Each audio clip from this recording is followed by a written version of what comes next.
It will depend on a number of things. It will depend on the United Nations, how quickly, how soon are they ready to come to Syria. It will depend on the agreement, which sites they want to visit first. It will probably depend also on the situation on the ground, because as you know, the war is still raging in Syria. But to my mind, and basically that's what we think in Moscow, the most important thing is to have the general agreement of all sides for this solution. Because 2 days ago, actually 1 day ago, we were on the brink of a big regional war. And the stakes were extremely high. Today we have a working proposal by the Russian Foreign Ministry, which seems to have been accepted by President Obama, by James Cameron, by the European Union, by Ban Ki-moon, the General Secretary of the United Nations, and by Damascus. So I think that now we have to strengthen this general agreement. We cannot allow to those who would like to strike Syria at any cost to come back to this military plan. Let me take you back 24 hours. Was this plan inspired by the words of John Kerry yesterday?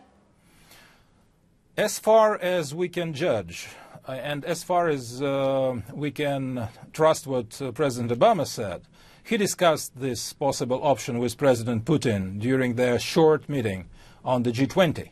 So as far as I understand, this was aired even before John Kerry mentioned this possibility.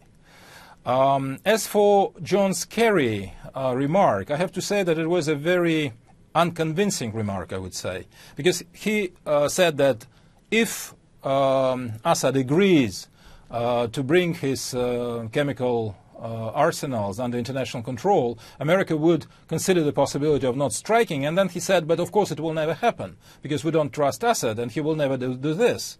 And 1 hour later, the State Department basically denied what Kerry said, and they said that it was a rhetorical sentence. Kerry just was thinking aloud about some possible scenarios about which the American side is extremely skeptical.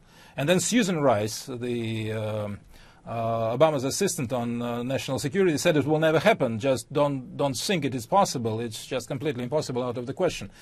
So Americans first aired this idea and then started to play back. And it took Obama's personal appearance on ABC in the evening to hear that the American side will agree for such a scenario. So I would be really at pain to point out that John Kerry as the author of this idea. The French say they want a resolution under Chapter 7 of the UN saying force may be used if Syria doesn't comply with handing over its chemical weapons. Do you accept that? I don't think Syria will not comply. I think it's absolutely in the interests of the Syrian people, of the Syrian government, and of President Assad to bring those weapons under international control. But what if they don't? Would you then agree to the resolution? I would not venture that far, because I don't see any signs that would preclude them from doing this, and I don't see any interest of the Syrian government to do this. So the French government wants to sound very resolved and decisive and so on, actually playing a very minor role in the whole story. Paris shows himself as a big warrior. Well, it's up to them, but I think that all those assertions do not look credible for me, because the Syrian government wants to prevent this war, and we want to prevent this war, and so I don't think they will not apply. Let's talk about the practicalities then. Decommissioning actually on the ground. Would Russian troops be prepared to go in to help the process? It will be an international effort. It will be a United Nations effort. I don't think that national troops will be brought to Syria, national contingents will be brought to Syria. It will be up to the United Nations, and it will be United Nations responsibility and United Nations operation under the auspices of the Security Council and on the basis of the Security Council resolution. But would that include Russian troops? Would you be happy to see that? It is not discussed in Russia at this point.